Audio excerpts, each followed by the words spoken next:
Acompáñeme por favor en la lectura bíblica al libro de Isaías.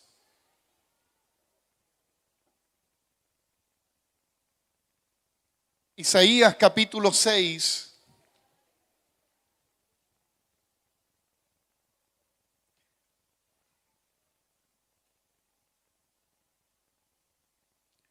Saludamos a todos los amigos que están escuchándonos en Radio Decisión y también en Radio Petra. Saludamos al pastor César Lara, Mónica Serrano, que nos han otorgado salir paralelamente también en la radioemisora que ellos administran. Isaías capítulo 6.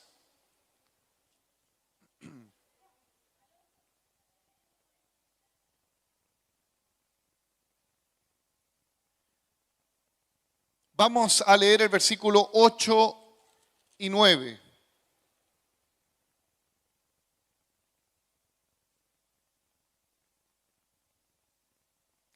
Le he puesto como título a esta predicación un antes y un después. Un antes y un después. Todos en la vida tenemos un antes y un después, ¿o no? Sí, en todas las áreas tenemos un antes y un después. Algunos dicen, cuando te conocí, le dicen a la princesa o al príncipe, era de esta manera. Pero después de casado, después, las formas cambian. Lo que era abundante ya no es abundante. Y los colores cambian también.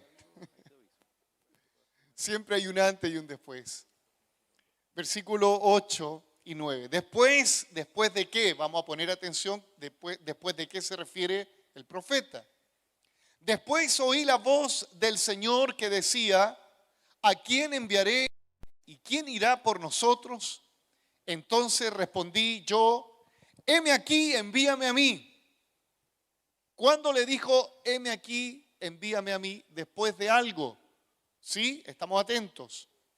Y dijo, anda y di a este pueblo, oíd bien y no entendáis, ved por cierto, mas no comprendáis. Padre eterno, nos disponemos para escuchar tu palabra.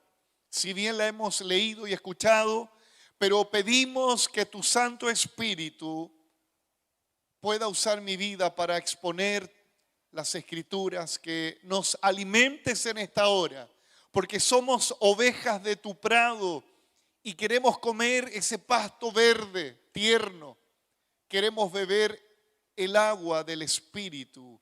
Señor, háblanos en esta hora, que dispuestos estamos no solamente a oír, sino también a asumir lo que nos digas.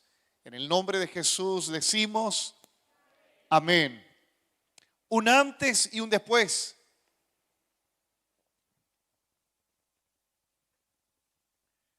Cuando vemos este episodio de este profeta llamado Isaías que le dice a Dios, heme aquí, envíame a mí, es porque Dios está llamando a este profeta a una misión difícil, ya que para aquellos que no conocen tal vez parte de la historia bíblica, el contexto histórico, Isaías está entre los años 750 antes de Cristo y 680 antes de Cristo, dentro de ese periodo. Y justamente en ese periodo en Israel y en Judá había un problema grande. Había una agitación social como hoy nos encontramos. Había una decadencia espiritual terrible y una hipocresía que subía hasta el trono de Dios. En aquel tiempo los sacerdotes eran unos excelentes profesionales para ofrecer la ceremonia a Dios. ¿Por qué digo excelentes profesionales? Porque un profesional es excelente en lo que hace, pero nunca, o no nunca, pero casi nunca, lo hace a veces con un buen deseo. Me explico. ¿Cuántos de acá son profesionales y les da lata ir al trabajo? ¿Cuántos de los que son profesionales y les da lata a veces enfrentar a los compañeros de trabajo? O ejercer su labor con un jefe déspota. Bueno, estos hombres, sacerdotes, no tenían un jefe déspota, porque el jefe déspota no estaba sobre ellos, era un jefe bueno que era Dios. Sin embargo, ellos saben lo que hacían. Hacían todo excelentemente superficial, pero dentro de su corazón no había una correcta motivación. Cumplían en todo, llegaban a la hora, eran muy responsables en todo lo que la ley le exigía. Sin embargo, el corazón de ellos estaba muy desviado. Es como aquellos que a veces llegan a una empresa y te dan este discurso y dicen, somos familia. Está de moda ese término, hasta la iglesia lo decimos. Somos familia. Y por ahí veía un meme en las redes sociales donde el jefe le decía, somos familia, y los trabajadores estaban así. Bueno, estos sacerdotes de alguna manera representaban a Dios hacia el pueblo y ofrecían animales, los mejores animales. Ellos se dedicaban a escoger el animal más bonito, más robusto, lo ofrecían en sacrificio, todo era correcto, superficialmente. Hasta que Dios comenzó a escudriñar el corazón de su pueblo y les dice algo que detonó y gatilló un remesón. Dios le dice a este pueblo, ustedes de labios me honran. Ustedes ofrecen animales correctamente. No se equivocan. La ley dice que tiene que ser el mejor animal. Ustedes lo hacen de acuerdo a la ley. Son excelentes religiosos, excelentes profesionales. Cumplen sus labores, pero su motivación está desviada. Dios les dice a ellos, estoy hastiado de que ustedes me traigan el animal, que derramen la sangre del macho cabrío, estoy hastiado de eso. Y uno diría, pero ¿cómo Dios va a estar hastiado de lo que Él pide? Es que, amado hermano, lo que Dios pide no es un 50%, es un 100%. Ellos ofrecían el 50%, ¿en qué aspecto? El animal impecable. No estaba cojo ni magullado, no, estaba impecable, pero el otro 50% del corazón estaba desviado. Entonces, para Dios no existe el más por menos, no, es el más por más. Y Dios levanta y llama a este hombre Isaías en esa situación. Había algo insólito en Judá. Si bien la inmoralidad estaba subiendo ya más del límite, la religiosidad de hipocresía también iba subiendo. Y lo más insólito, que Judá, en el aspecto superficial, en la infraestructura como nación o como pueblo, iba prosperando. Es extraño esto, porque a veces nosotros pensamos que la gente prospera económicamente cuando está siempre bien con Dios, pero no siempre es así. El diablo también prospera y le va bien, no sé si usted sabía eso, aunque está condenado. Lo que pasa es que los conceptos de prosperidad los tenemos tergiversados, sobre todo la iglesia evangélica en Chile. La iglesia evangélica en Chile siempre, cuando ve a alguien claro que tiene cosas, este está prosperado, está bendecido, pero la balanza de Dios no se mide por las cosas. La balanza de Dios no se mide por las cosas que tú poseas. La balanza de Dios se mide por tu vida espiritual. Ahora, no estoy diciendo que el que es espiritual tenga que vivir arruinadamente sin nada que comer, porque ese es un extremo errado también. Entonces, ¿qué pasa? Dios llama a este hombre, Isaías, en un momento bien extraño. En el tiempo que dice que murió el rey Uzías. El rey Uzías había reinado durante 52 años. ¡Wow! Este es como Putin. Este tiene apernado el puesto. Putin, ¿cuánto lleva? Como 20, 52 años. Más que el caballero desde el 73 hasta el 88, hermano.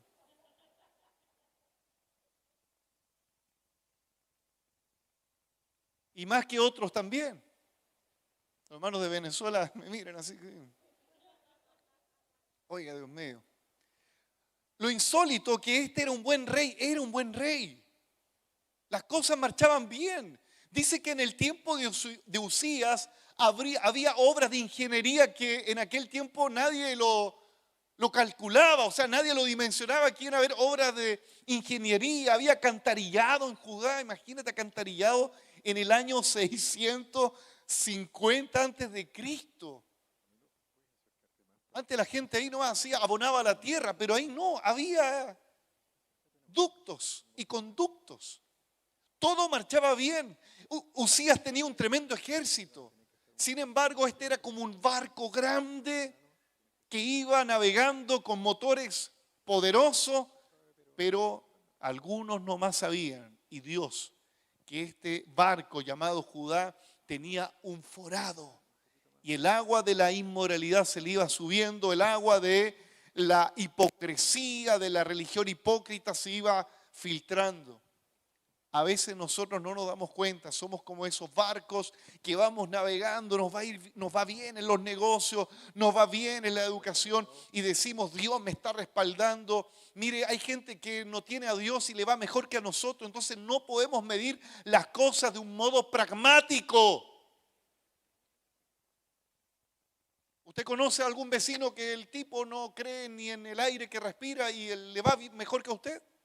Entonces, no midamos las cosas así. A Dios no lo podemos burlar. Y Dios llama a este hombre Isaías en este periodo. Superficialmente todo bien, pero por dentro todo podrido. Muy parecido como el Señor le dice a los fariseos en Mateo 23. Ustedes por fuera son blanqueados, sin embargo son sepulcros. Están podridos. Y lo más insólito que cuando Dios llama a Isaías, lo llama en el peor momento, no solamente para Judá en el punto de vista espiritual y moral, sino también gubernamental. ¿Por qué? Porque había muerto el rey, en el año que murió el rey Uzías. El rey Uzías, dice la Biblia, que se enorgulleció cuando ya era fuerte, cuando él se sentía autosuficiente, autodependiente. Dice que entró en el templo para ofrecer inciensos a Dios. No le bastaba conformarse que era un rey. El rey no podía entrar al templo, ofrecer sacrificio ni encender incienso. No, eso estaba exclusivamente determinado para el sacerdote. Pero suele ocurrir que cuando el hombre ya se cree el dueño de todo, se cree hasta Dios. Ya no depende del sacerdote, ya no depende del pastor, no, él las quiere hacer todas. Y dice la Biblia que encendió incienso y ¿sabe lo que ocurrió? Lo sorprendió el sacerdote. Y le dijeron, oye, ¿qué haces acá? Tú tienes que estar reinando. ¿Y sabe cómo Dios hirió a Uzías con una lepra en la frente? Qué vergüenza para alguien que tenía una corona. Esa corona ya lamentablemente no le brillaba con la lepra que estaba en la frente. De ahí vino la mano de Dios sobre todo Judá y sobre el rey, y vino una tristeza grande. Porque hay algo que quiero decirle, Dios no puede ser burlado. Aun por cuán independiente tú te creas de Dios, Dios no puede ser burlado. Y fue así que en el año que murió el rey Uzías había tristeza. Dicen los entendidos que probablemente Isaías era algún pariente de Uzías y él estaba, obviamente, si era pariente, tenía un sentimiento de tristeza mayor. Isaías, ¿sabe lo que hace? Se va al templo. ¿Qué hace la gente cuando está triste? Busca a Dios. Y fue al templo. Tal vez a pedir consuelo, como decimos acá en Chile, tatita Dios, consuélame. Algunos dicen, tenlo en tu santo reino, ¿cierto? Son expresiones. O algunos mandan petición de oración, pastor, pídale a Dios que mi papito se vaya directo para allá. Obviamente que algunos no entienden que esto no es a través de oración. Y ahí estaba Isaías y de pronto comienza un antes y un después. Mira, en el momento de la tristeza, en el momento de la inmoralidad sobre el entorno, en el momento de la decadencia de una nación, Dios siempre ha de manifestarse en los peores momentos, en el peor escenario. Dios siempre tendrá un después. Así que yo no sé cómo hoy te encuentras. ¿Estás triste como Isaías? ¿Algo se te está desmoronando? ¿Le está entrando agua a tu barco? ¿Qué te está ocurriendo? ¿Algo se te murió? ¿Se te murió la fe? ¿Se te murió las ganas de vivir? ¿Qué se te murió? ¿Qué es lo que está agónico? Quiero decirte que si algo se te murió, Dios ha de manifestarse para decirte, aquí hay un antes y ahora viene un después. Yo no sé si alguien toma esta palabra. Hay un antes y un después. Un encuentro constante, no solamente ocasional, nos impulsará a tener una constante vida dedicada para Él y para su obra. ¿Por qué les digo esto? Porque Uzías empezó bien y terminó mal. Hermano, no se trata tanto de cómo comenzaste, se trata más cómo lo terminas. Porque todos comenzamos bien algo, ¿o no? Cuando te inscribes en la universidad, en un instituto, cuando empiezas un trabajo, todo escobillón barre bien, dice el dicho. ¿Todo escobillón barre bien o no? Pero al final es ahí donde se ve el temple, el compromiso. Al final, en el epílogo de tu vida. ¿Cuántos acá llevan 20, 30 años en el Evangelio? Y la pregunta que yo le hago hasta el día de hoy, ¿cómo vas en la carrera? ¿Va de más en más o de mal en peor? No se trata tanto cómo empieza. Siempre se dice que las maratones tienes que correrlas no con toda tu fuerza, con toda tu habilidad. Tienes que ir dosificando. Tienes que ir calculando el aire para poder llegar a la meta. Hay muchos que son veloces inicialmente, pero terminan a la mitad de la carrera cansados. Isaías no conocía a Dios. Uzías probablemente sí lo conoció, pero terminó no conociéndolo. No habían referentes para Judá. El gran referente había muerto de vergüenza por pecado con una lepra. Qué terrible morir con una lepra. El rey, que todos lo recordaban con una corona, sobre su cabeza había lepra. La buena noticia es que cuando todo va de mal en peor, vuelvo a decir, Dios tiene un límite, Dios tiene un antes y un después. Y si tu vida ha ido de mal en peor, la buena noticia es que Dios puede poner un límite. Hasta aquí, viene un después ahora. Isaías está en el templo, pero no conoce a Dios. A veces la gente piensa que uno nació siendo pastor, así como yo cuando nací, lo primero que dije, gloria a Dios, Agú. Si la gente piensa que uno nació, hermano, no sé. No, el pastor gateaba harto porque él oraba mientras gateaba. No, hermano. O el pastor hablaba en nuevas lenguas cuando tenía 1 año. No, era... Hermano, todos nosotros tenemos un antes y un después. Un antes y un después. Isaías en este capítulo no conoce a Dios. Por eso le digo, hay un antes y un después. Algunos teólogos han dicho que el capítulo 6 debiera estar en el capítulo 1. Porque es extraño, este libro de Isaías, recién en el capítulo 6 aparece el profeta. Pero del 1 al 5, o del 1 al 6 no aparece el profeta. Lo único que aparece es que Dios está disgustado con una nación. Dios está hastiado de la hipocresía. Dios está hastiado de las injusticias sociales. Dios está hastiado. Pero gracias a Dios que Dios siempre se preserva a alguien en los peores momentos. Ahora con esto, yo quiero dejar algo bien en claro. Porque estos sermones muchas veces tratan de exacerbar el yo espiritual de alguien y no el cuerpo de Cristo que es la iglesia. Me explico. A veces el predicador y profeta dicen, aquí hay uno. Es como que está hablando del futuro Capitán América. Aquí hay uno que va a salvar esta humanidad de esta hecatombe inmoral. No, hermano, yo no creo que Dios trabaje con uno. Dios trabaja con su iglesia, con su cuerpo. A veces la gente dice, no, es que yo no encuentro ningún pastor referente en Chile. Déjate de buscar al pastor referente. Pon tu mirada en Jesucristo, el autor y consumador de la fe. Porque Dios no se mueve solo con un pastor. Dios se mueve con su iglesia. Dios se mueve con su iglesia. No se trata de uno. Ahora es verdad, sí, Dios tuvo que llamar a uno. ¿Para qué? Para impactar a un pueblo. Ese uno hoy es la iglesia, no es uno solo. Es el cuerpo de Cristo. La pregunta es, bueno, ¿cuáles son los resultados de tener un encuentro constante con Dios? ¿Cuáles son los resultados constantes? Que hay una disposición.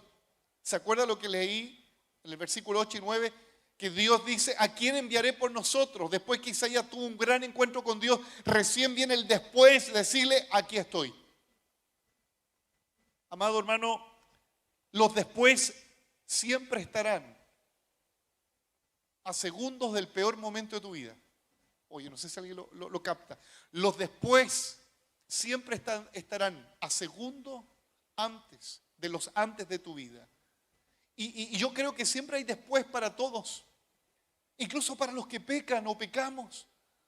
Hay gente que ha pecado terriblemente y se arrepiente de corazón y usted cree que Dios lo mira así como, no, Dios está con sus brazos abiertos para esperar a aquel que se arrepienta y abrazarlo y limpiarlo. Obviamente viene disciplina, viene la amonestación, pero viene esa misma mano que restaura y levanta. Siempre hay un antes y un después. ¿Cuántos de aquí pueden decir, yo antes era así, terriblemente pecador? El testimonio pentecostal, evangélico, cristiano, todos tenemos un antes y un después. Todos tenemos una parada en la esquina y decir, antes yo era esto, antes yo hacía esto, pero hoy soy esto. Somos un antes y un después. Hasta en la física aplicada este fenómeno se entiende. Isaac Newton habló del principio de la ley de la acción y reacción. Imagínate, Isaac Newton entendiendo esto desde el punto de vista pragmático, físico, cuánto más en lo espiritual, un antes y un después. Bueno, en esta hora quiero hablar acerca de 3 acciones que debemos experimentar. No solamente el antes, sino que el después. El después. Primero debemos poner la mayor atención en Dios y no en la situación. Porque la situación de hoy puede ser el antes. Y la situación de mañana es el después. Estoy hablando de algo muy lógico. En el año 754 está ahí Isaías en el templo lamentándose, murió Uzías. ¿Qué es lo que él se acordaba de Uzías? Ponga atención. Uzías tenía un trono en la tierra. Decía, ¿quién va a tener un trono como Uzías? Me imagino que Isaías está hablando eso con Dios. Permítame especular. Él decía, Uzías tenía una túnica que cubría su cuerpo. Isaías decía, su rostro hoy está con lepra, ya no está con corona. Isaías decía, se ha llenado de tristeza este templo y Judá, pero él no se esperaba o no tenía idea que le venía un gran encuentro con Dios. ¿Por qué? Porque dice la Biblia ahí en Isaías 6, versículo 1. El año que murió el rey Uzías, ¿qué pasó con Isaías? Vi yo al Señor sentado sobre un trono alto y sublime y sus faldas llenaban el templo. Por encima de él habían serafines, cada uno tenía 6 alas, con 2 cubrían su rostro, con 2 cubrían sus pies y con 2 volaban. Y el uno daba voces diciendo, santo, santo, santo, Jehová de los ejércitos, toda la tierra está llena de su gloria. Qué tremenda visión tiene Isaías. Y lo vio, sí, algunos dicen, lo vio de verdad, pastor, o esto es figurado. Yo creo que lo vio literalmente. Es una teofanía, es una expresión teológica para mostrar a un Dios corporal, porque humanamente no lo podemos dimensionar a Dios. ¿A quién compararemos a Dios? Algunas veces tratan de comparar la Trinidad con el huevo. Hermanos, ¿cómo podemos rebajar a Dios con el huevo? No, la yema, no, hermano. El mismo profeta dice, Isaías, ¿con qué me compararán? Aunque lo tratemos de dibujar, tratemos de hacer una estatua, eso es imposible poder asemejar a Dios con algo. El cielo es su trono y la tierra es estrado de sus pies. Aleluya. ¿Cómo podemos ver a Dios? Bueno, Isaías lo pudo ver de un modo extraordinario. Dios le permitió poner la atención de Isaías, llamarle la atención. Ya, Isaías, déjate de acordarte que Uzías murió. Yo estoy vivo. Ya, Isaías, déjate de acordarte que la ropa era esplendorosa, la ropa esplendorosa del rey. Pero las faldas de Dios llenaban el templo. y dice que vio a Dios sentado como rey. Isaías se acordaba de la lepra que tenía su rey. Por eso, amado hermano, ¿qué quiero decirles con esto? Que para que salgas del antes, tienes que enfocarte en Dios para que comiences un después. No sé si alguien me sigue. Para que se termine tu antes, déjate enfocarte en el presente, en el pasado. Ya, da vuelta a la página como un sermón que dije la otra vez. Da vuelta a la página, sí, todos sufrimos antes. Todos tuvimos un trauma tal vez antes, todos, ¿quién no? Unos más, otros menos, sí. Pero enfócate ahora en mirar a Dios. Porque si te enfocas a Dios, ese antes tiene un límite, ahora empieza un después. ¿Usted se acuerda de este episodio de la mujer samaritana? ¿Qué es lo que ella necesitaba? Beber agua. ¿En qué se concentraba? En el agua. ¿Cuál era su mayor necesidad? El agua. Era lo que necesitaba el agua. ¿Cuál era su mayor necesidad? El agua. Y no solamente el agua. También tenía esta mujer 5 compromisos que parece que no los podía asumir. Tenía 5 maridos. Ella estaba en una situación podrida. Hasta que de pronto, ¿quién se le aparece? El Señor. Pero ella, cuando ve que viene el Señor, no sabía que era el Señor, pensaba que era cualquier judío. Hasta que Dios progresivamente le dice, yo soy el Cristo. ¿Sabe? Para ella hubo un antes y un después. ¿Cuál era el antes de esta mujer? El antes de esta mujer era ir todos los días a las 12 del día a buscar agua cansada. Algunos dicen que iba a esa hora, a la hora que nadie cruzaba el desierto de Samaria, por vergüenza probablemente, porque todo iba a decir, ella es la que... Pero aún así Dios es tan hermoso y soberano que al más vil pecador sale a su encuentro. Para un antes y un después. Ella iba escondida a las 12 del día con todo el calor. A esta hora nadie viene al pozo a buscar agua, pero Dios estaba ahí. Dios estaba ahí. Y por eso me gusta cómo es Dios, porque cuando nosotros estamos tan ensimismados en nuestros problemas, en nuestra angustia, Dios está ahí, en el pozo sentado, y no nos damos cuenta que Dios está ahí, en el lugar donde tú buscas tus necesidades. Y él dice, yo soy el Cristo. ¿Qué hace esta mujer? Deja el cántaro, deja el antes, y ahora es una nueva mujer. Ya no necesitas ir a beber agua de ese pozo. ¿Por qué? Porque Dios la confronta con sus 5 maridos. Y probablemente sí se arrepiente porque le habla a toda una ciudad. Me he encontrado con el Cristo. Dejó su cántaro. Antes él estaba el cántaro. Ahora ya no ando con cántaro. Todos quienes tienen un encuentro con Dios tienen un antes y un después. El asunto es que a veces no nos damos cuenta que Dios está frente a nosotros, como esta mujer. Y nos quedamos en el pasado. Nos quedamos con la amargura. Y Dios está ahí. Es que no lo veo, pastor, es que no lo siento. ¿Y quién te dijo que tenías que verlo o sentirlo? La Biblia dice que el que busca a Dios, crea que le hay. No dice sienta que le hay. No dice vea que le hay. Crea que le hay. O sea, si tú has venido a buscar a Dios, aunque no sientas nada, y tú dices, mire, pastor, yo veo que algunos danzan como remolino, otros se le enciende la cabeza con una llama y a mí no me pasa nada. Lo único que siento es el ventilador en mi cabeza. Eso es lo único extraordinario. Bueno, hermano, algunos se sienten identificados y dicen, sí, pastor, yo no sé, soy más fome, no importa. Si tú has venido acá por la fe, no por sentimiento, no por vista, te has venido a encontrar con Dios. Le pasó a los discípulos. Los discípulos iban en una tormenta, en una barcaza, ellos iban y de pronto vienen vientos contrarios. ¿En qué se preocuparon? Del viento. ¿En qué se preocuparon? De las olas.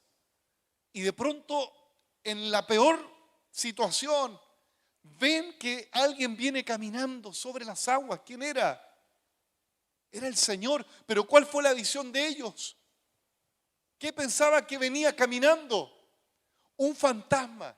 ¿Sabe cuál es el problema? Cuando nos preocupamos mucho del de la enfermedad, estamos tan preocupados por la crisis, estamos tan preocupados porque el barco se nos mueve de aquí para allá, estamos tan preocupados que muchas veces nuestros ojos no se abren para ver que el que viene sobre nosotros y en favor de nosotros es Cristo. Es Cristo. Por eso le digo, no se enfoque en el problema que hoy está viviendo. ¿Cuántos de los que están acá no duermen bien en las noches? ¿Por qué no duermen bien en las noches? Porque están angustiados y preocupados. Pero ¿sabes? ¿No te das cuenta que el que está al lado de tu almohada no es tu marido tal vez, o el gato, no sé con quién duerme, pero es Dios que está contigo? Por favor, abre tus ojos espirituales y entiende que Él está contigo.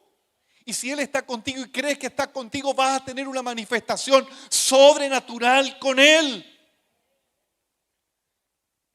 ¿Cuál fue el antes y el después?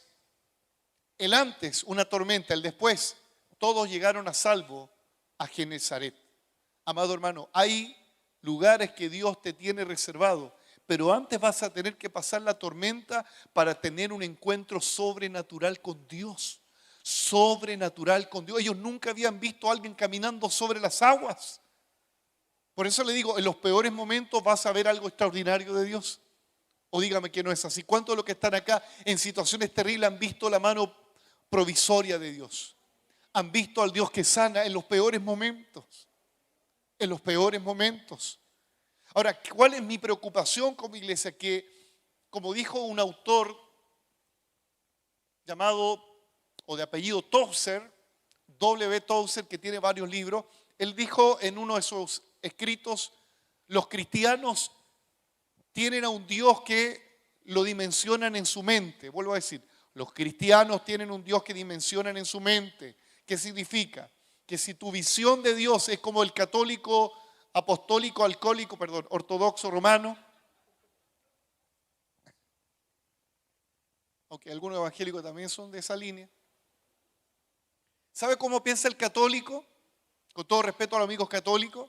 El católico cree que Jesús está en el madero, está en la cruz. Entonces, ¿cuál es la visión del católico? De un Jesús pobrecito, ¿o no? ¿Cuántos éramos católicos antes? Y yo cuando era chico, en invierno veía la cruz y me daba ganas de ponerle un calcetín al piececito de Jesús. Le tocaba la patita, está helada la patita. Entonces, mucha gente tiene una visión de Jesús muy limitada. Algunos tienen a Jesús en esa imagen del Sagrado Corazón. No sé si has visto el Sagrado Corazón, así como parece entre como un superhéroe bueno. Entonces ahí nos imaginamos a Jesús en el calendario. No, este Jesús está en el calendario, está de enero a diciembre, está ahí. Amado hermano, ¿cuál es la visión que tienes de Jesús? Este autor, W. Tozer, dice, los cristianos tienen una imagen y fe del Dios que tienen predispuesto en su mente. ¿Sabe, amado hermano? Nuestra mente no puede tener incluso a Dios acá dibujada. Nuestro Dios es extraordinario, es grande. Nuestra mente es finita, no podemos tener una concepción de Dios ahí. Es que a veces, hermano, al escuchar oraciones me doy cuenta cuál es el Dios que tienes. Diosito, por favor, ayúdame con esta cosita, por favor, te lo pido, Diosito. Yo me imagino que pensarán que Dios es como estos dibujos animados que yo veía cuando chico con mi hermana, que de hecho ella me quitaba la tele, era la única tele que tenía. Entonces ella veía los cariñositos, yo quería ver, no sé, por hermano, Robotech. Entonces, pero salían estos monitos gorditos, los cariñositos, y algunos, yo me imagino que deben pensar que Dios es como los cariñositos, así como un ser gordito, cariñoso y todo. Diosito, uy, qué lindo. ¿Cuál es la imagen que tiene Isaías de Dios? La misma que tienen los sacerdotes. Religión. Hay que cumplir los domingos, hay que venir a misa, hay que venir al culto, hay que cumplir. ¡Cumplí, pastor! Vine, pastor, ¿me vio? Vine, pastor, ya. No me mande WhatsApp el martes, por favor. Vine, pastor. ¿Cuál es la visión que tienes de Dios? ¿Cuál es la visión? Algunos lo ven como abuelito, el tatita Dios. Dígame, ¿cuántos de ustedes no le dijeron así al tatita Dios a Dios? el tatita de un abuelito, apenas se mueve el trono. No lo vaya a molestar pidiéndole esta cosa al viejito, que le dé un paro cardíaco. Oye, hermano, ¿cuál es la visión que tienes de Dios? ¿Cuál es la visión que tiene Isaías? De un Dios que solamente busca la sangre de los machos cabríos. Amado hermano, un antes y un después. Yo pensaba que Jesús pasaba frío y le quería poner calcetín hasta que a los 18 años tuve un encuentro con el Dios Todopoderoso. Y ahí me di cuenta que Dios es grande. ¿Sabe que el apóstol Pablo le habla a una iglesia que veía que esta iglesia miraba a Dios de un modo tan superficial? Las peticiones de oración del apóstol Pablo no era, pido por Juanita para que le suban el sueldo, pastor. No eran esas. Yo no veo en las cartas del apóstol Pablo que los hermanos al despedirse le digan, pastor, y pida por la mano peta para que, no sé, para que los callos no le molesten tanto en las patitas. Usted se ríe con esas peticiones, hermanos, pero el apóstol Pablo, ¿sabe por qué ora? Pablo no ora para que le suban el sueldo a los hermanos. Pablo incluso no ora tanto por la salud de los hermanos. ¿Sabe cuál es la mayor necesidad de la iglesia?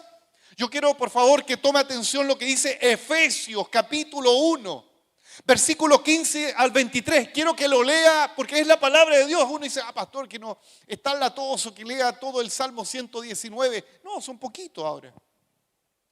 Efesios 1, del 15 al 23. ¿Cuál es la oración de Pablo? Por esta causa también yo, habiendo oído de vuestra fe en el Señor Jesús, yo oigo de la fe que usted tiene. Yo oigo de la fe que usted tiene. También sé que ustedes son hermanos que aman a Dios. Hemos sentido el amor de ustedes. Vamos bien. No ceso de dar gracias por ustedes, haciendo memoria de ustedes en mis oraciones. Pablo está agradecido de ellos. Son buenos hermanos. No son malos hermanos. Ustedes son buenos hermanos. Pero ¿cuál es la necesidad imperiosa de Pablo en este clamor? Para que el Dios de nuestro Señor Jesucristo, el Padre de gloria, os dé, número uno, espíritu de sabiduría. Mire la tremenda petición. Yo le digo, de todas las listas de petición de oración, tenemos un WhatsApp de peticiones de oración. Nunca he visto esta petición de oración. Señor, que haya un espíritu de sabiduría en medio de la familia Pérez González. No, que le vaya bien, que la suegra se vaya de misiones a China. Cosas raras, hermano. ¿Algunos entendieron eso? Dice, para que el Padre os dé espíritu de sabiduría y de revelación en el conocimiento de Él, alumbrando los ojos de nuestro entendimiento. Alumbrando los ojos de nuestro entendimiento. ¿Qué necesita la iglesia? Que Dios nos abra los ojos de nuestro entendimiento. ¿Por qué? Porque vemos a un Dios tan limitado. Isaías ve un Dios de religión. El Dios que ve Isaías es el mismo Dios que él imaginaba que era el Dios de Usías. Un Dios tal vez malo. Dios es malo porque lo disciplinó con lepra. Y tal vez el comentario de Isaías con su familia, a lo mejor reflexionaban teológicamente y decían, Dios parece que es malo. Disciplinó al rey y lo mató, porque dice que Usías murió de la lepra. ¿Cuánta gente a veces tiene esa visión de Dios, de un Dios castigador, de un Dios malo? Pero Isaías no tenía los ojos abiertos. Sigo leyendo. Y cuál sea la supereminente grandeza de su poder. Miren, no dice grandeza de su poder, la supergrandeza de su poder. Sigo leyendo. La cual operó en Cristo, resucitándole de los muertos y sentándole a la diestra en los lugares celestiales. ¿Cuál es el Dios que creemos? El Dios que resucitó a su Hijo Jesucristo de entre los muertos, al Dios que sostiene el universo y la tierra, al Dios que no podemos dimensionar, imaginar, al Dios que no necesitamos cargarlo en una procesión, en una estatua, no, porque esas estatuas tienen ojos pero no ven, tienen boca pero no hablan, tienen pies pero no caminan, pero nuestro Dios cuando habla es como un trueno que estremece la tierra y todo lo que respira ha de alabar su nombre. Gloria a Dios, gloria al Señor, ese es nuestro Dios poderoso. Sigo leyendo. No solamente esa supereminente grandeza de poder que está en Dios, resucitó a Cristo de entre los muertos sentándole a la diestra, sino que lo puso por sobre principado, autoridad, poder, señorío, sobre todo nombre que se nombra no solo en este siglo, sino también en el venidero, y sometió todas las cosas bajo sus pies y lo dio por cabeza sobre todas las cosas a la iglesia, la cual es su cuerpo, la plenitud de aquel que todo lo llena. Gloria a Dios. Denle un aplauso por la tremenda revelación que tiene Pablo para hablar del Cristo de la gloria, el Todopoderoso, el que sostiene el universo. Por Él y para Él fueron hechas todas las cosas, porque Él sustenta todo. Ese es el Dios que predicamos. Ese es el Dios que anunciamos. Por eso yo le pido a los hermanos que piden oración con mucho cariño y respeto. Usted no le está pidiendo al sanador solamente. Usted no le está pidiendo solamente al proveedor. Usted le está pidiendo, aunque todo eso son atributos de Él, usted le está pidiendo al Todopoderoso. Hay cosas que incluso no debiéramos pedirle porque son añadidas. No sé si alguien me entiende. Hermano, hay hermano que dice, pastor, ¿usted ha pedido por una casa? No, nunca. Pero pastor, ¿cómo la pedí por una casa? ¿Ha pedido para que Dios le cambie el auto? No, nunca he pedido eso. Nunca he pedido por cosas materiales. De verdad, hermano, se lo digo delante de Dios, nunca. Porque entendí algo. Busca primeramente el reino de Dios y su justicia. Y todo lo demás viene añadido. Hemos vivido así con Cindy Reyes. Así hemos vivido. Porque Dios sabe de qué cosas tengo necesidad.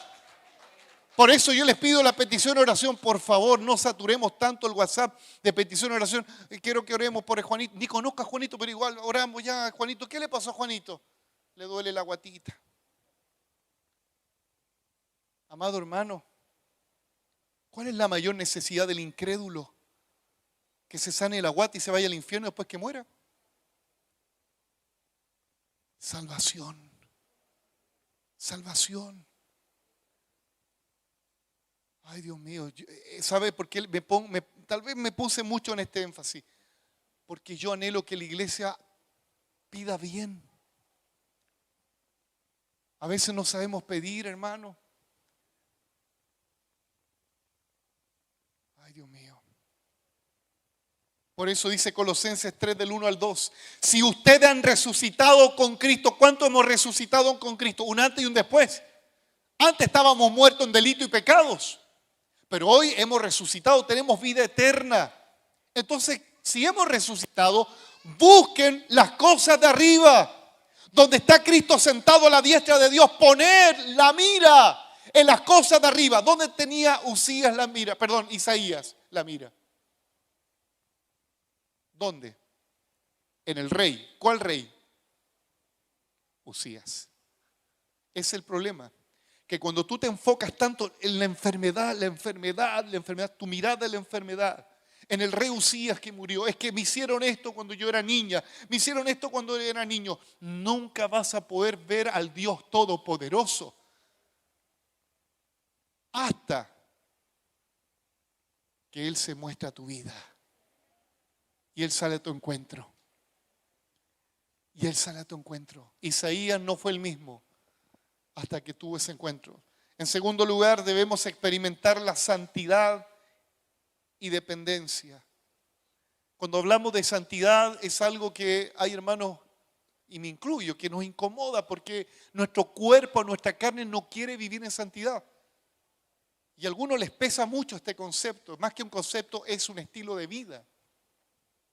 La santidad. Ahora, ¿cuándo alguien vive en santidad?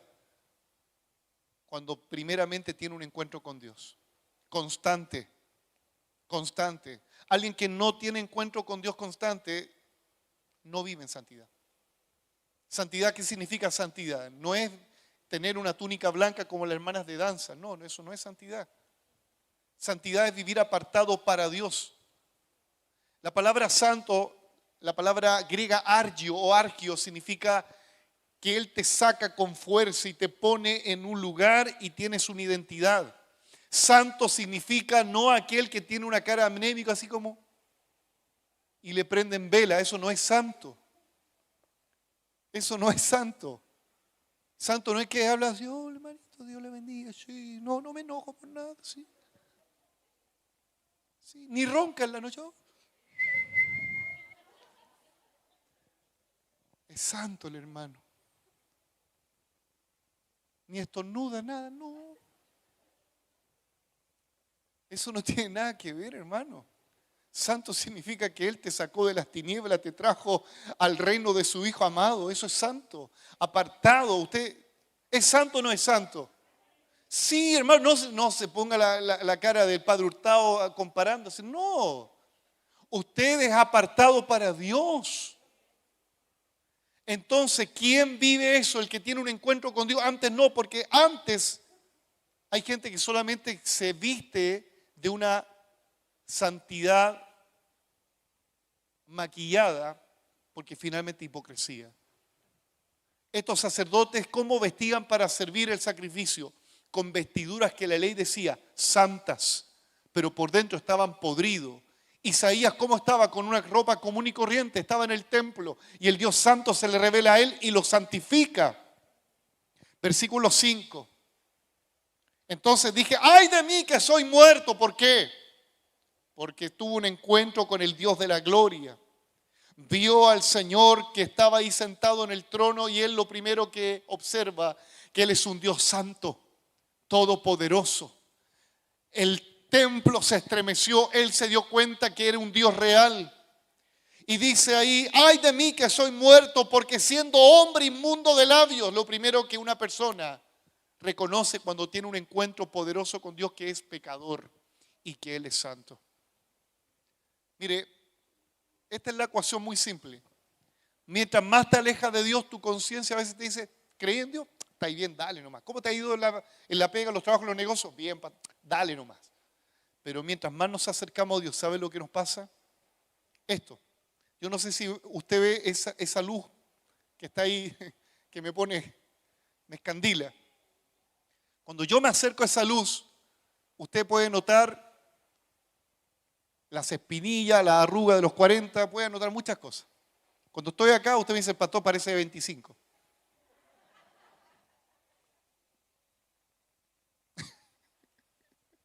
Es que eso nos pasa, hermano. Cuando estamos delante de Dios nos damos cuenta cuán deficientes somos, cuán pecador somos. Aunque lleves 20, 30, aunque tengas credencial de pastor, aunque seas apóstol, profeta, querubín, eres un pecador. Es el tema. Mientras más te acercas y Dios viene a tu encuentro, te das cuenta de todos tus detalles, tus falencias. Hay gente que ha naturalizado sus pecados. ¿Por qué? Porque está en la oscuridad. Cree en Dios, pero vive como entre mitad luz, así como entre 40 y 25. Pero cuando te acercas a Dios, te das cuenta que eres y que soy cada día dependiente de Él y pecador. Me doy cuenta de los detalles, de las cosas que uno naturaliza. Hay cuánto evangélico que tiene este concepto, eso es de religioso. Claro, porque el tipo se toma 5 de pipeño y él dice que es de religioso no tomar o tomar. No, eso es de religioso. Lo que contamina es lo que sale, no lo que entra, pastor. Hay gente que es así. Usa la Biblia para justificar. No, es religioso eso. No se trata de religioso. O es santo o es pecador. O es pecado o es santo. Hermano, no hay términos medios. Yo no sé si alguien está captando lo que estoy diciendo.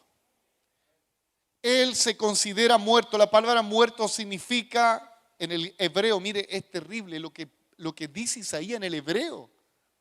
Cuando dice soy muerto, la palabra hebrea es damá. ¿Sabe lo que significa?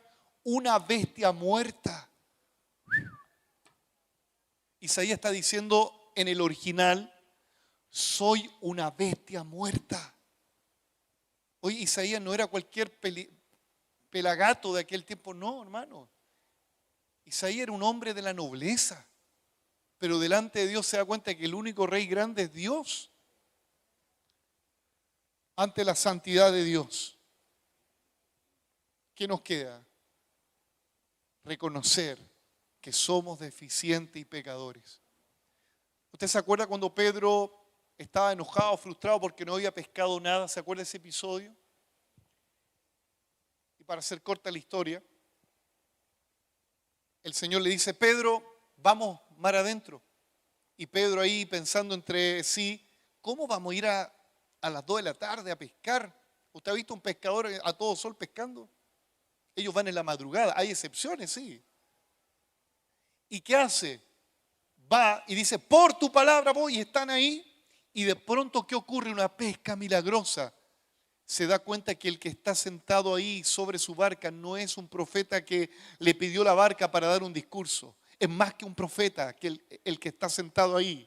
Se da cuenta que el que está en su barca no es un maestro de moral religioso, no, se da cuenta que es el Señor. Y dice que cae de rodillas, dice, ¡ay, Señor, que soy pecador! Ante el Dios Todopoderoso, toda lengua ha de confesar que Él es el Señor. Recién ahí, ponga atención, recién ahí, Él recibe el llamado y le dice, Pedro, no serás más pescador de peces, sino serás pescador de hombres. Damas y caballeros, Dios quiere promover a todo aquel que reconoce que es un pecador hoy y reconoce que es dependiente para promoverlo a una posición y una función de honra. Dios nos llama a superhéroes. Dios nos llama al Capitán América para salvar a Chile de la hecatombe moral. No, Dios llama a gente débil, a gente frágil, a gente que peca, pero reconoce que cada día debe arrepentirse y levantarse en el nombre del Señor. Esa es la gente que Dios llama, al vil, al menospreciado, al que no vale nada, al que vale hongo. A ese Dios escogió, al más débil. Así que usted no diga, no, es que Dios me escogió a mí porque Dios vio que cuando yo era chiquitito era lindo y le daba amiguita de pan con mi abuelo a las palomas. No, es por eso Dios no le llamó. Dios te llamó porque eres el peor. ¿Cómo Dios llama al peor? Porque Dios cambia ese peor en un antes y un después. Denle un aplauso al Señor. Dios llama a aquel que no valía nada un antes y un después. ¿Cuántos después sabemos acá? ¡Gloria a Dios! ¿Cuántos después sabemos acá? ¿Y cuántos después serán a partir de hoy también? Qué tremendo, cómo es la forma que Dios llama, que Dios promueve. Primero tienes un encuentro con Él, reconoce que eres un pecador, que eres frágil, que no vales nada sin Él. Pero después Él te llama. No es al revés. La gente dice, no, pastor, yo voy a asumir el ministerio cuando vea que siento algo por acá. ¿Qué cosa? Alas. ¿Cómo? Recién ahí, pastor, considéreme. Cuando sienta que algo me está como subiendo de acá. Hermano, yo he visto algo tan insólito que la gente que tiene más currículum, no, yo soy esto, pastor, y cambian hasta la voz. Yo era un ministro del Señor, pastor.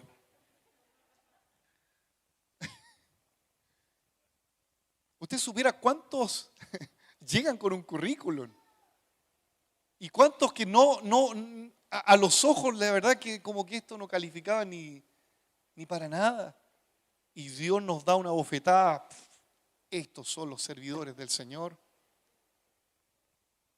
La tercera acción y la final es que debemos disponernos a Él y a su obra. Versículo 8. He sintetizado esta predicación. Usted dice, pastor, pero no leyó el versículo. Sí, es verdad, yo sé que no lo he leído.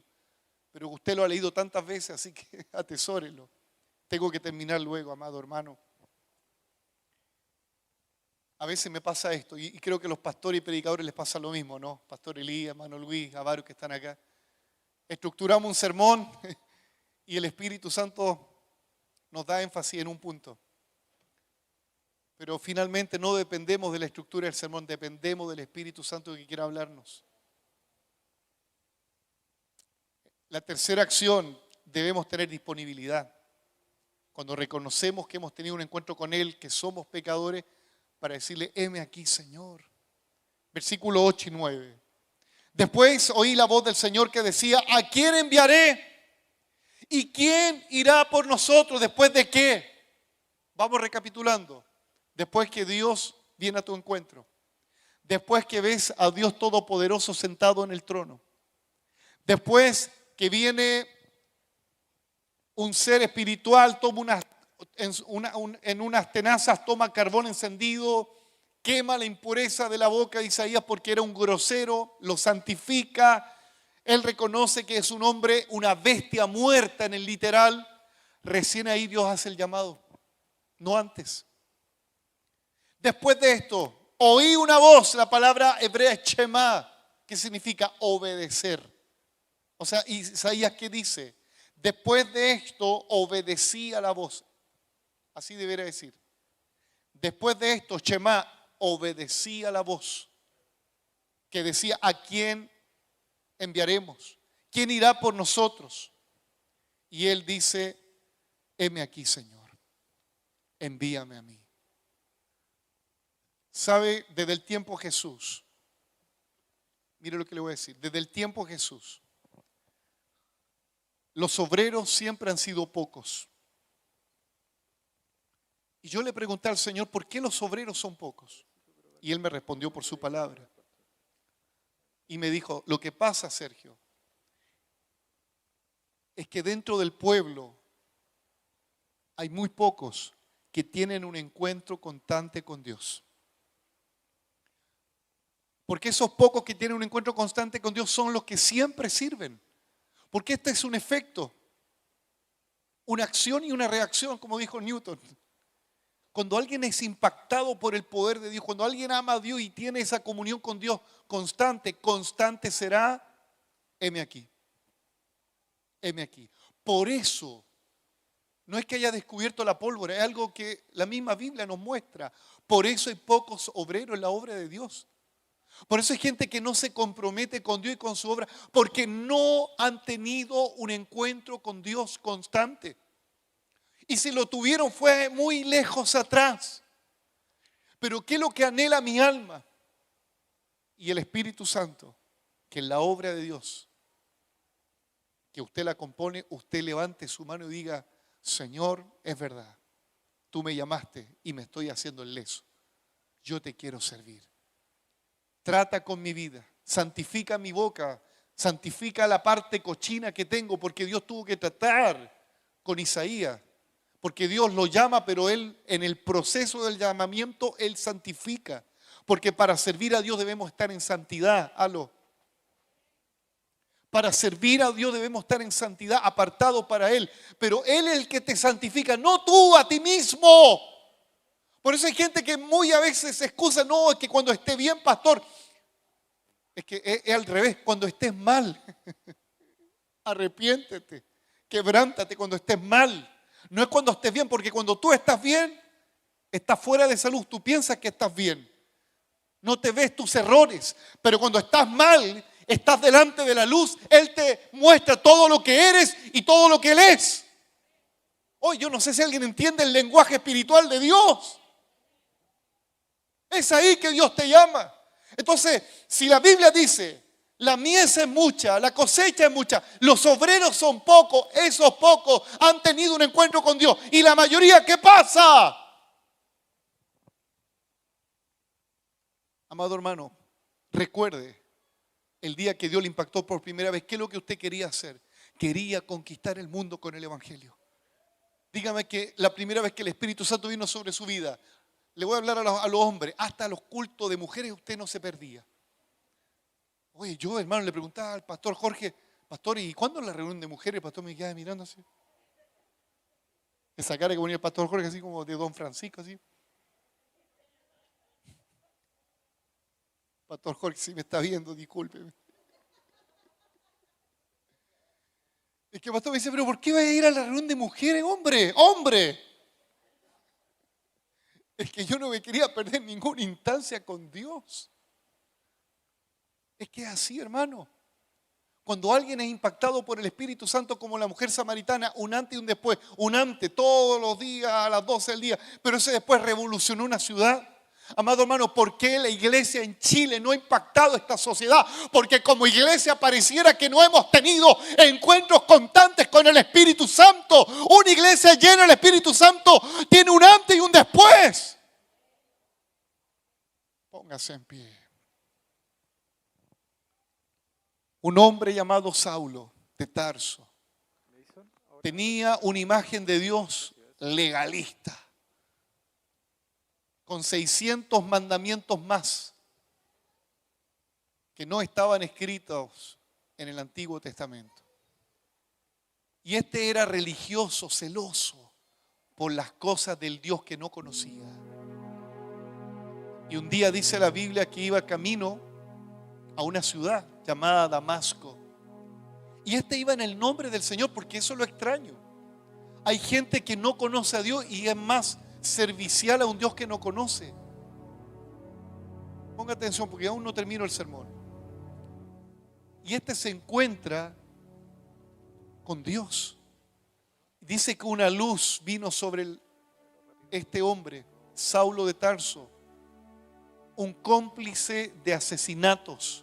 Él fue cómplice, cómo mataban a Esteban. Hermanos, ¿Dios puede llamar a un asesino? Sí, Dios puede llamar a un asesino. Este asesino estaba en tinieblas hasta que de pronto, mientras iba a Damasco, ¡pum!, una luz. Cayó al suelo. Él había escuchado de ese Jesús. Y él le pregunta, ¿quién eres, Señor? Hay en Chile mucha gente que ha escuchado de ese Señor y Dios quiere revelarse a ellos. Y tal vez tú eres uno de ellos. Sabes que hay un Señor. Y Dios le responde, dice, ¿por qué me persigues? Porque el que se mete con la iglesia se mete con Dios. ¿Y sabe lo que el Señor le dice? No sigas porfiando. No sigas porfiando. Dura cosa te es dar cosas contra el aguijón. En otras palabras, no sigas porfiando en tu manera de creer en Dios a tu manera. No sigas porfiando con eso. Y Dios se le reveló progresivamente a él. Él quedó ciego. Hay cosas que a veces no entendemos, pero comenzamos a ser cultivados por el Espíritu Santo. Pasaron 3 días, estaba Saulo en una habitación. Me imagino que decía, ¿qué me pasó? No entiendo, pero parece que es el Señor del que hablan los cristianos. Y en eso llega un discípulo llamado Ananías y le pone las manos sobre Saulo. Saulo recibe la vista y le profetiza sobre Saulo. Y dice, instrumento me es este, apóstol a los gentiles. Este aprenderá a padecer también y será apóstol a los gentiles. Amado hermano, mire todo el proceso que tuvo que pasar Saulo de Tarso. Dios vino a su encuentro, lo afligió. Quedar ciego 3 días, qué terrible, quedar ciego 3 días. Yo no sé si alguien ha quedado sin ver por alguna operación o ha quedado sin ver por alguna razón. Un día, 3 días, qué terrible. La incertidumbre, amado hermano, es que cuando Dios quiere llamar a alguien lo tendrá que pasar por el sedazo. Tendrá que pasarlo por momentos difíciles. Tendrá que quebrantarlo. A este Saulo nadie lo botaba, pero Dios lo botó al suelo. Hasta decirle, me vas a hacer instrumento. Y recibió la vista. Amado hermano, Dios está llamando a todos al servicio. Si has pasado quebranto, malas experiencias, si te has caído al suelo una tras otra, Dios te levanta una tras otra. Y Él te dice, ¿quién irá por nosotros? Padre, yo oro por tu iglesia. para que abras los ojos de nuestro entendimiento, para que tu iglesia, que somos nosotros, podamos tener un encuentro constante con el Dios que hizo el cielo y la tierra, para que experimentemos el poder que resucitó a Cristo de entre los muertos, el cual opera en nosotros los creyentes. Qué tremendo, Padre, tu palabra. Oh Dios, yo pido por tu iglesia para que miremos las cosas de arriba y no las de la tierra. Yo pido por tu iglesia para que tengamos un encuentro glorioso, porque recién ahí vamos a tener servidor y obrero disponible. Antes no. Oh Dios, tú nos dijiste orar al Señor de la mies para que envíe obreros a la mies. Pero tu palabra nos ilumina aún más, entendiendo que esos obreros por llegar tienen que tener un encuentro constante contigo.